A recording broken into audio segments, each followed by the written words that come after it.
So I'm going to draw today's lesson. And all I did was I looked through my notes and I just selected several points. I don't know if we'll get through them all or not, but we're going to draw this from Alexander Tyndall's, you ready for it? Sex, the Unknown Quantity. And this was published in 1916. I like delving these out of print books. Sometimes they have something worth saying. For instance, from the spiritual source of life, all power and all evolution or progression emanates. All power. Do you remember what power is? The ability to influence others. Exactly, the ability to influence. So the source of life is continually influencing us, encouraging us to do what? Grow. Grow. And how many of us are willing to do that?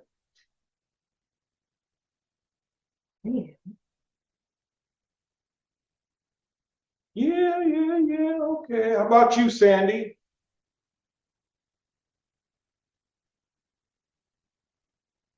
He just smiles. She just smiles. So, if it's our purpose to evolve and to progress, why do so many choose not to? Good old free will. Good old free will. Those good old blinders. Ah, blinders. And what do blinders do? I can't figure Well, out. let me ask this. What are blinders for? And I'll ask John. Well, on a horse, they're used to remove all the distractions except what the driver wants them to see. Exactly. Exactly. To remove all of the distractions. So, if people walk around with blinders on, as the cliche goes, what are they actually trying to do? Be anonymous. Be anonymous? Okay. Focus. Focus. Focus is good. Focus is good. What about the horse's blinders? You know, distractions. Doing what the driver says. Doing what the driver says. Keeps them from spooking. That's very good. Doing what the driver says. And who is the driver when we're here? Who is the driver? Who's driving? Good question.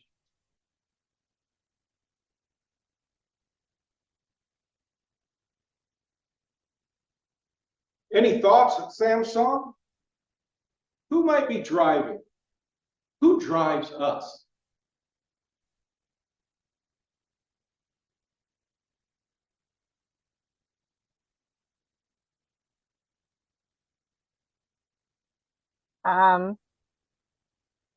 Well, hopefully at some point you get to the point where God can help drive you to what decisions that inspire you to be good, make you feel good. But a lot of times you make poor decisions, which are probably your own decisions, and you get into trouble, and hopefully you course correct, I guess.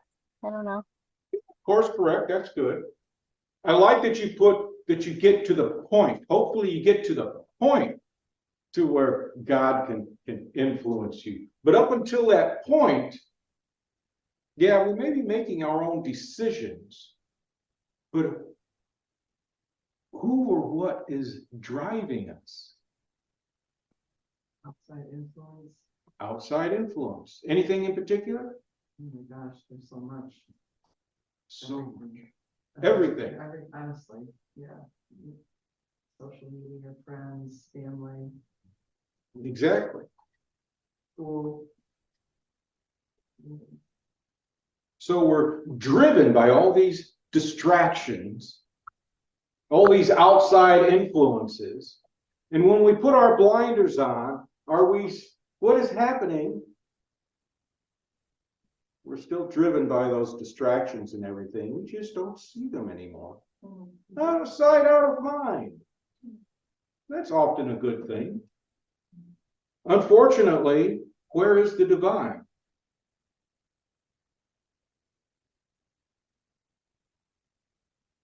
Anybody? Blocked from view. Blocked from view? Yep, How do you figure? you're not looking. You're not looking. Well, if you're not looking, it can't be blocked. You're blocking yourself. You're blocking The yourself. blinders are blocking. Oh, actually, the blinders are not blocking, because we can still do this. Oh, I see this over here. Yeah. The blinders don't stop the distractions, because we go looking for the distractions.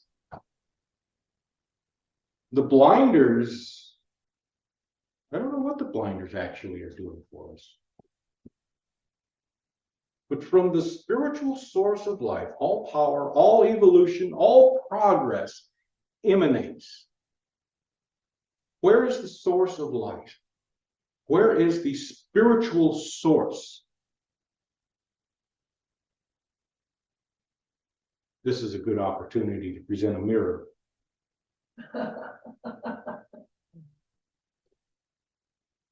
Your soul, your heart, your soul, Close, your mind. close. Would you like to take a stab at it, Beth? Oh, I was gonna say that little spark of energy that dwells within, that personality of ours that never dies. Close. Any thoughts, Sandy? That spiritual source, where is it? Any thoughts? I was pretty much thinking the same thing as Sharon and Beth. Just being itself. Elaborate. So, a kind of isness or a kind of what is, I guess, is what I think. I gave everybody a clue. This would be a good opportunity for a mirror.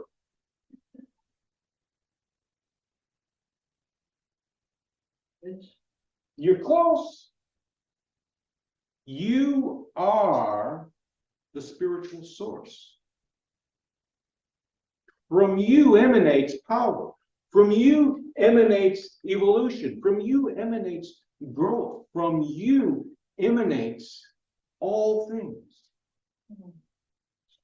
So you're thinking like consciousness, right? From, I mean, We if can you, go with that. whatever you're emanating is, or what you're conscious of. I mean, when I say being, what I mean is, of course, whatever I'm conscious of. Mm-hmm. So that would be like consciousness is what's coming from us. Yes. Consciousness is what comes from us. It emanates outward. Yeah. Science has demonstrated that the mind does not exist in the head or in the brain. The mind exists out here in this quantum realm, in this realm of potential. The mind is well, it's everything we aspire to be and choose to be. So here's another one. The realm of the subconscious is where the soul develops, reaching out in sympathy towards unity. And by sympathy, I mean it's aligning itself with unity. And Dr. Davis just took us right into there. Nicely done.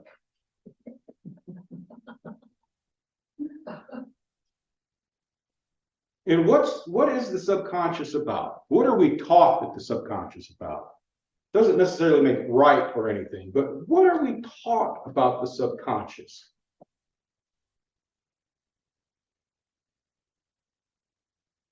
Well, it's always in the background, Always in the background. below this more overt active consciousness. Okay. It's always operating in the background. And what does it do in the background? Oh my God, it takes in all these little bits of dirt and bone and data and whatever else is hovering in our atmosphere. Tries to make sense of it. Sometimes it's stored, sometimes it's spit out. Sometimes it helps you figure it out in your dreams. Okay. Okay, so the Like I used to be subconscious, French. subconscious records everything. French. And if it records everything, talking about France again? Yeah, I did, sorry. Had to share something. Okay, all right. So why would the soul develop through the subconscious?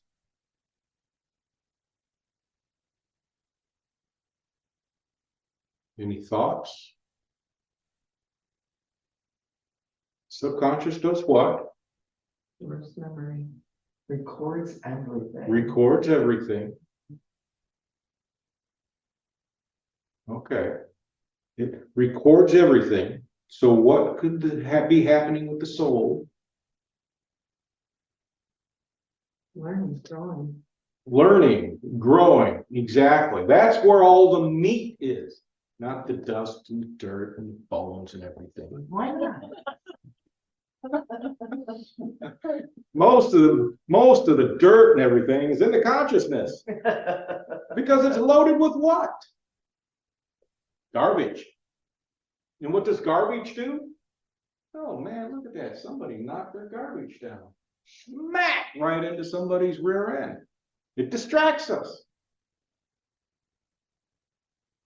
So the soul doesn't have to deal with all that garbage, all that distractions when it's resting in the subconscious. But when we become aware, when we start to develop our awareness, what is it that we're trying to do?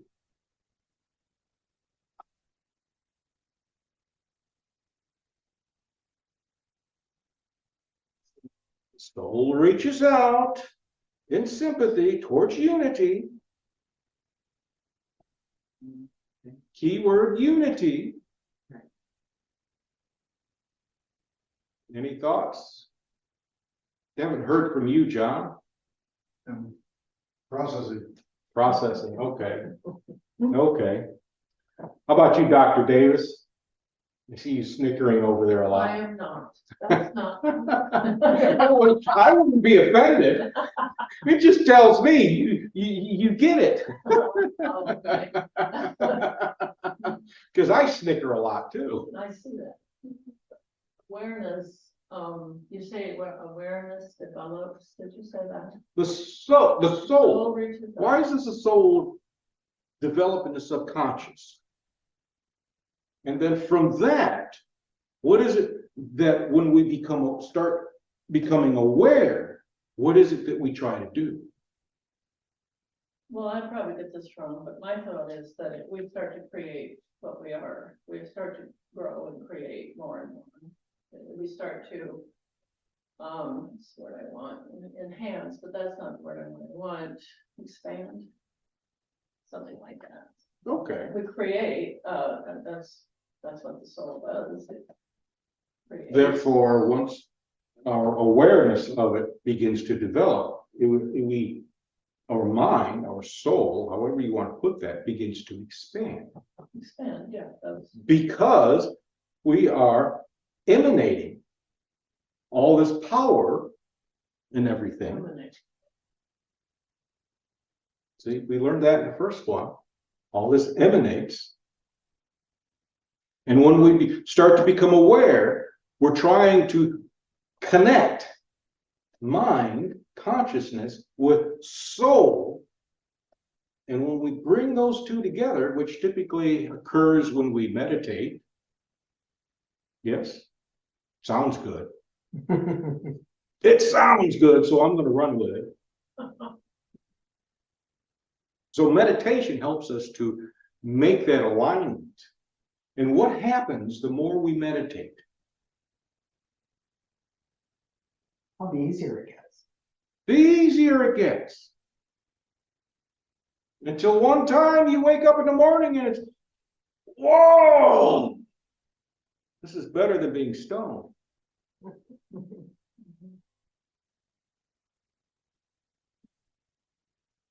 And then we figure something out. And what we figure out is that to the undeveloped mind, anything that disturbs raises concern. Right? The undeveloped mind, anything that disturbs raises concern. Yeah.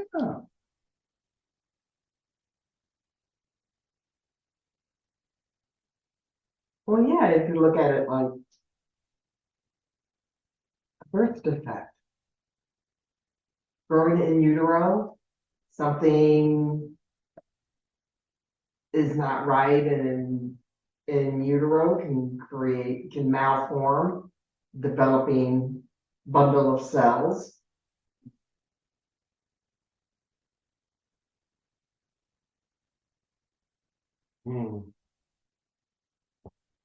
I was thinking more along the lines of marginalization, isolation, that sort of thing. Well, what do you think? What do you think imperfections do? Well, imperfections encourage us to say that we're all imperfect, which is true, but it's false. Hmm. Thinking too hard. Yes, I am. I do that. You got to let me know when this happens. You got to let me know when this happens. To the undeveloped mind, with the undeveloped mind, we're talking about those minds, those people who lack awareness. And when our awareness begins to develop, what is it that we first become aware of?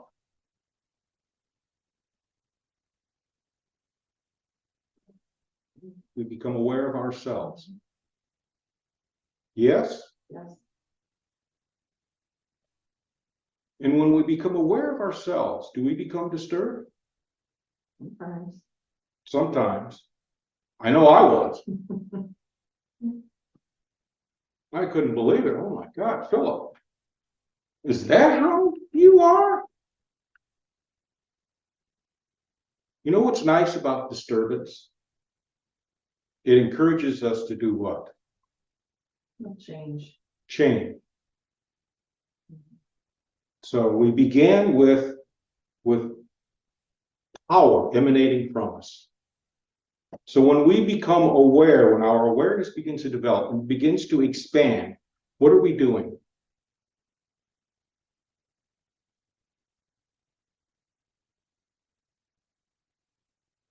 What is power? For influence. Influencing what? Unity. Pardon? Unity. Unity. No. Sorry. That was just that before. We're close. Within ourselves. Close, but we're emanating. Well, yeah, but we're gonna emanate this way, we still also Exactly. emanate this way. Yes. In turn. But if we're emanating outwards, okay, we're emanating outwards. All right. John, who's sitting next to you? Over here, Anywhere. who is sitting next to me? Yes.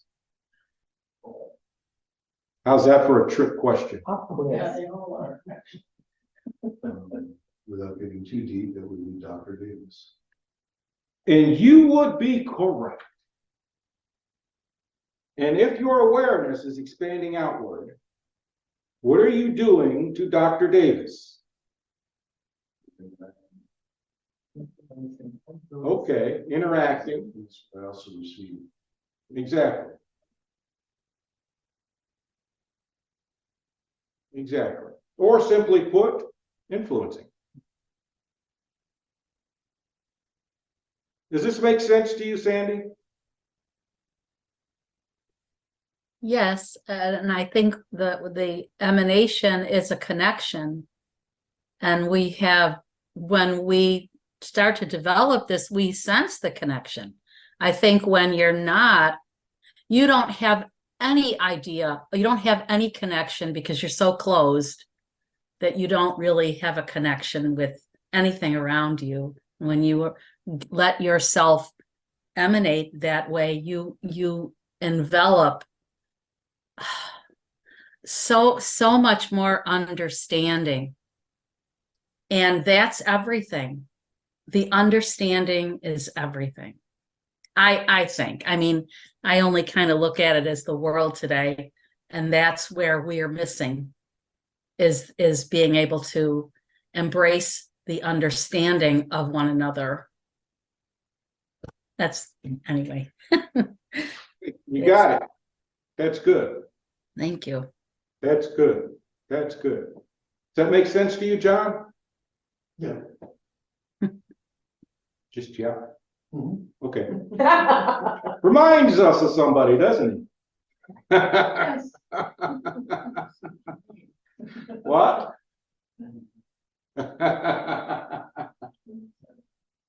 Oh. How about you, Beth? What about me? What are your thoughts? I have too many. Okay, just pick two. Mhm.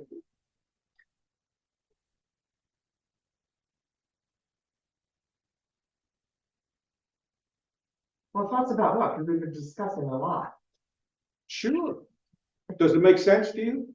Oh, that, yeah, You don't sound very well, I convincing. think I'm making it more complicated than I have to.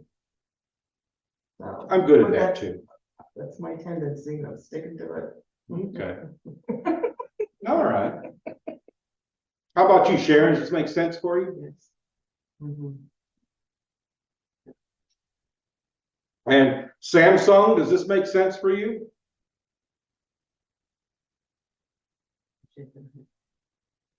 Okay, good, good. Because if you have any comments or questions, you know, you just jump in there. Because that's what this is for. I'm not up here to just hear myself talk, although I do sound good if I say so myself. But I want to make sure everybody understands what it is that's being presented and understands according to you, not me. So, and that leaves Dr. Davis, I believe. Yes. Any thoughts or comments? I appreciate that you define your terms. When you use the word like, power, then you define it. This is what I mean it's what I'm gonna mean when I say the word power. It's very important. I really appreciate that. Yeah. Thank you. So all of this really makes sense in terms of defining your terms, you know, that's what we need to do. So few people are doing that these days, it seems to me. So I appreciate that. Yeah. Yes, I started doing that because people like to talk about love. Just send love. Oh, Yeah, bro, just send love. And I'm out there, what is love? What do you mean by that, right? Yeah. That's good. So, Appreciate that. so just for love, to me, it's always going to be nurturing. Love is always nurturing. Yeah. So you want to send love to a situation, nurture the situation. Doesn't make a difference which way you nurture it, as long as you nurture it. So, and I'm going to close with, if you are seeking a higher harmony, this may be accomplished by getting back to basic principles. What a concept. We are so good at complicating things like love. Well, I love you like a brother. I love you like a sister. I love you like a cousin. I love you like a friend. It's confusing. Basic principles. The basics are always the best because that's your foundation. And I'm gonna say thank you for allowing me to share this with you, and thank you for your responses and participating. It's so much better for you to say something to me as opposed to my just saying up here and standing on a soapbox and spouting forth all these wonderful words and everything, because they sound good to me, but if they don't sound good to you, they're absolutely worthless. Thank you again.